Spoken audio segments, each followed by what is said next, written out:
Indeed, a very good afternoon. Thank you for joining us from wherever you're watching us here in Kenya, East Africa, and across the amazing African continent. Welcome to our broadcasting here at our broadcasting station for Medium Tani. My name is Daniel Chageki Huyu. In studio tonight, we have our guest, who is a student from the United States of America, and he'll be telling us more about himself. But for now, I want him to talk more about the Finance Bill 2024, which has brought a lot of issues in our country and in our nation, Kenya. Welcome in our studios. Thank you. You have heard of Generation Z. Yeah. With the Finance Bill 2024. It has been a heated topic and discussion in the country that has brought a lot of issues and even has gone further to bring a kind of demolition of buildings, burning down of houses, killings, and so many other things that has come across with it. What do you say generally about the Finance Bill 2024? I have kind of mixed thoughts on the Finance Bill. Yes. And this kind of mixed thinking is prompted from the fact that I took my time to read the bill. Yes. The Finance Bill, and the truth of the matter is, within this bill, we had some, suggestions, Yes. or projections that were hurtful to the people. Like bad apples. But again, within the same bill, we had some, projections that would have benefited the people. So this was a question of poisoned chalice. If you poison something, that is nice. Yes. And the people are torn between, are we going to take this nice, wine that has poison in it and live with the repercussions, or are we going to reject the wine, the fine-looking wine? And I think the Kenyans, the Kenyans, and especially the Gen Z, chose to reject, and that was a good thing, because I think part of being a leader means you need to be considerate to the people, and you don't need to present them with catch-22 situations. Yes. Where you torn between, is this good for me or not good for me? Yes. And we must agree that there's no time where we're going to have 100% of people agreeing with something, but we must accept that majority must feel included in some of these finance bills that are being presented by the government. So if the majority feel alienated, then there is every right to come forward and reject such bills. Okay. Yeah. I've seen the GenZs come out of the houses cutting across the whole country. Yeah. In all counties within our country, and saying that reject finance bill. But the president was somewhat adamant on the same, hence leading to the demolitions and to the loss of so many things that you have seen. Was the president to agree with the Generation Z at the beginning, or was he to be somehow adamant to see whether these young people will be able to understand his point? When in a society where leaders are in sync with the people they lead, it's very easy to listen to each other. But in a society where the leaders are detached from the people they lead, we end up in such situations because no one is listening to the other. We didn't have to incur these losses for the changes to happen, because this finance bill is for Kenyans. If they feel it is not the right bill for us, the simplest thing to do is listen. So what I'm saying is, we have incurred losses as a society we shouldn't have incurred. If we were in a society that is, I don't want to use the word civilized, but a society that is more modern to the tunes of the day. Because in today's world, we must listen to each other. We don't have those absolute leaders of the past where you didn't need to listen to anyone. We don't have monarchies anymore. We are a democracy, and democracy simply means you have to listen to each other. If you're not listening to each other, you precipitate chaos, and that is what we ended up in. Before we pass any bill in the parliament, it is the role of the members of parliament to ensure that they go back to the grassroots and ensure that the people are well aware of any bill that they are passing in parliament, and even seek consent from them. Do you think this process took place? No, and that is where the problem is. Because if the question is, where did these Kenyans who are rejecting the bill come from? They have been living here. The only difference is no one took his or her time to reach out to them. And that is where we have the problem. So if these MPs, whose part of mandate is to go to the people and collect their views, if they did that part, then we wouldn't have ended up where we ended up, because the people who rejected the bill would have said, no, we have a problem with what is contained within this finance bill. So we having the parliament is failing, and because the parliament is failing, the presidency is failing, and because the presidency is failing, the whole political class is failing. That is how it is. That is to mean the president did not get the true picture of the GenZs. Because if he could have gotten that these people, so-called members of parliament, have not sensitized the Kenyan, he could have taken a different consideration. We've been led by people that are still archaic in the way they approach leadership. And that's a big problem, because 20, 30 years ago, it was we only listened to KBC, the Voice of Kenya. Voice of Kenya. And that meant we only had one source of information. Today it is very different. You go to the remotest village, they have access to internet, they have access to information. And the way you would have led 30, 40 years ago is very different from the way you're going to live today. And any person who is living to that understanding should be, aware that my leadership style is going to conform to the times of today. And that is to say that if the political class, and this includes the president, if they continue effecting leadership as if they are leading people who are uninformed, they are going to continue facing these problems. They have to, rise to the occasion. And rising to the occasion here simply means they have to understand, Kenyans are more exposed, Kenyans are more informed, and if they are exposed and informed, they know what is good for them and what is not good for them. The political class is to simply understand that briefing. Yeah, that's okay. Thank you. Now, I'm trying to merge the GNC and even the parliament. These are the people that elected them and brought them to office. We saw the orchestration, the GenZ going to the parliament, going to Supreme Court, going to County Assembly, and causing chaos in those processes. At the watch of the president. And I wonder, we have the intelligence in place in this country. We should guide the president and tell him, this is the situation at hand. And these are some of the decisions that you should put in place to avoid this and this.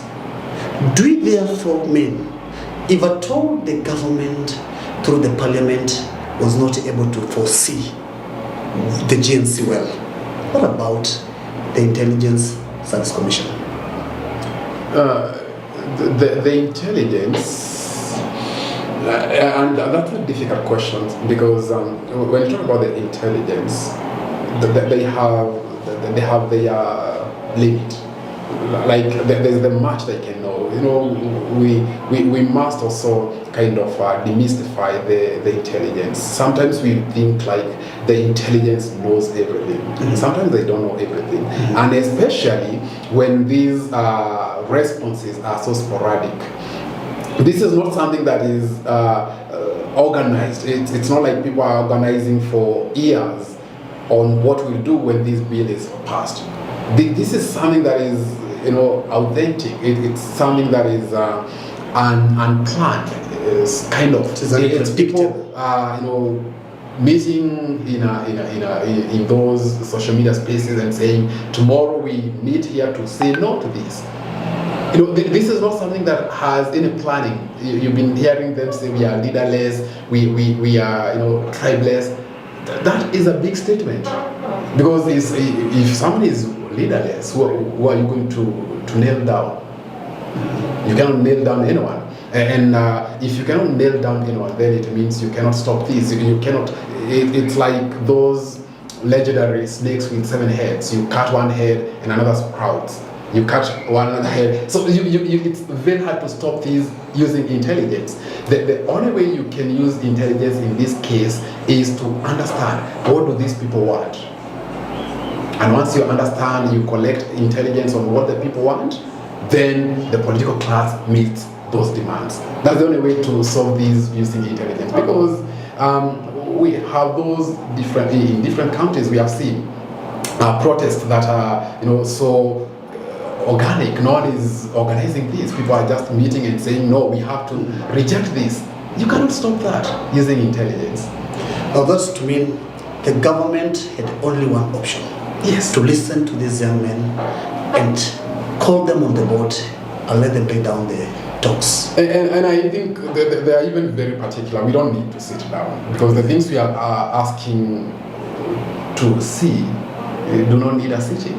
You don't need a sitting. That is a problem, because it does not mean that when you bring an issue to the government, it has to be dealt with the way you think. Yeah, and I agree with that, but also, you know, this kind of demand is coming from frustrations. These are people who have been frustrated before. This is not a new territory we are in. We have been here before. And what happens is, in psychology we are taught that if you frustrate someone for so long, that they change the way they perceive things.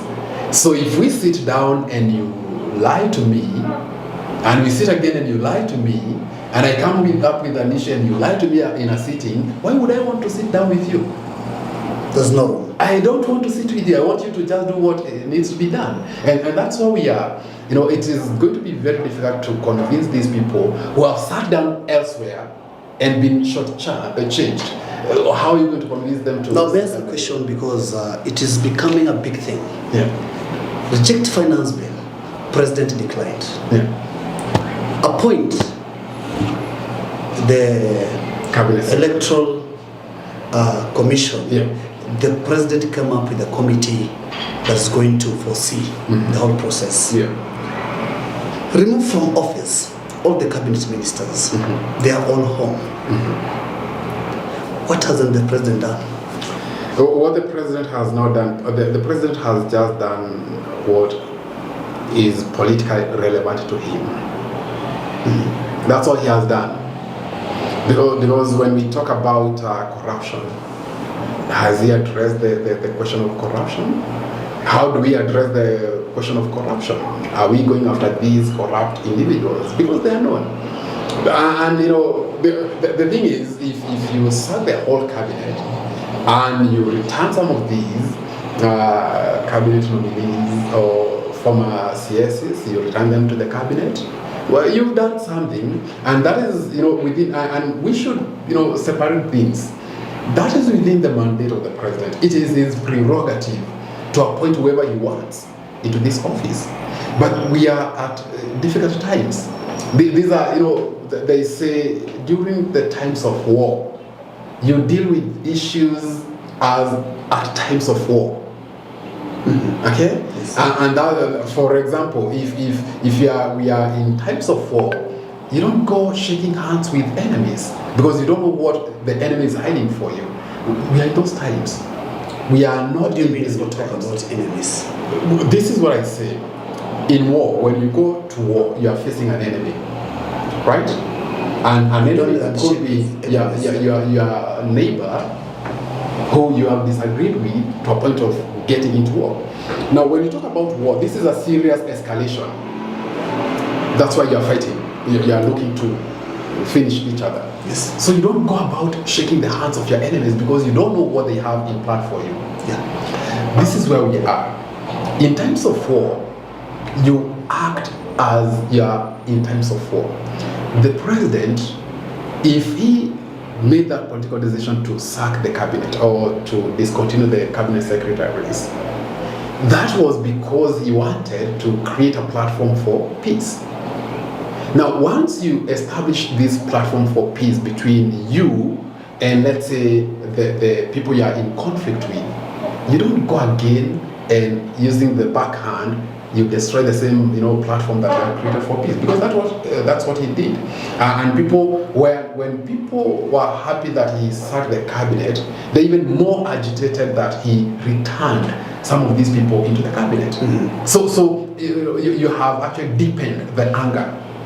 You have deepened the anger, and he's only doing that because, one, it is his prerogative, but also it's for political expediency. He needs to do that for his political, expediency. Yeah. But what about the problem we have? Has it been solved? Do we have? I mean, there are better ways the president can deal with the current situation, but that requires a lot of leadership from him. Mm-hmm. What we are seeing is not leadership. It requires a lot of leadership. And leadership means there are times to appease political friends, and there are times to stand with the people. This is the time to exercise that. We talk about the generation that they talk about putting technocrats in the offices. Yeah. People with qualification. Yes. People without corruption allegations, yeah. People without political ambitions, mm-hmm. People who are ready and willing to work for Kenyans. Mm-hmm. By looking at the names brought by the president as nominees, are they going to appease or to bring the focus to what the Generation Z has? They will not. They will not, because you're replacing one problem by creating another problem. You cannot, if you remove political appointees and appoint another group of political appointees, what are they going to do? They are not going to do anything. Mm-hmm. These people, they have been there. Joho has been a governor, Oparanya has been a governor, Bandi has been a member of parliament. What are they going to do in those ministries? They will serve the political interests of the appointing authority, but they will not serve the Kenyans.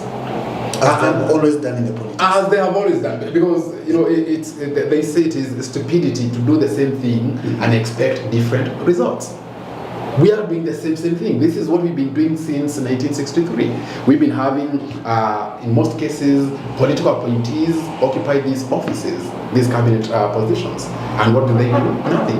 Now, you hear people say, the cabinet secretary is not the final authority. That is true. But, we know the weight of the political class is heavier than any other weight out there. So even if the cabinet secretary is not the ultimate authority, their weight is heavier than that of the PS. So that's why we need in these cabinet secretaries, we need technocrats. And once we have those cabinet secretaries that are technocrats, experts within that particular field, then it is very easy to work with the PSs and the other technocrats within that particular ministry. I've seen delegation against former governor of Kakamega, that is Weekly from Beta Oparanya. Yeah. And shockingly, the political class have come out clearly to defend him, saying that if indeed they had allegations against Governor Oparanya, they could have taken that case into court before his nomination. Yeah. Is that a kind word from our members of parliament concerning an office like a cabinet office? Those are the sentiments that should worry any Kenyan, because if this person is going to serve Kenyans and they question his credibility, but then the defenders of this person are from the political class, yes, then it simply tells you the divide continues. And it simply tells you that these appointees are not going to serve Kenyans. And no Kenyan should expect them to serve them, because from the word go, you can see the division continues. Why would you want to appoint someone with questions of credibility? And this is not a simple allegations. Mm-hmm. These are serious allegations of corruption. EACC itself came forward and said we have a problem with these nominations, yeah, because of corruption cases.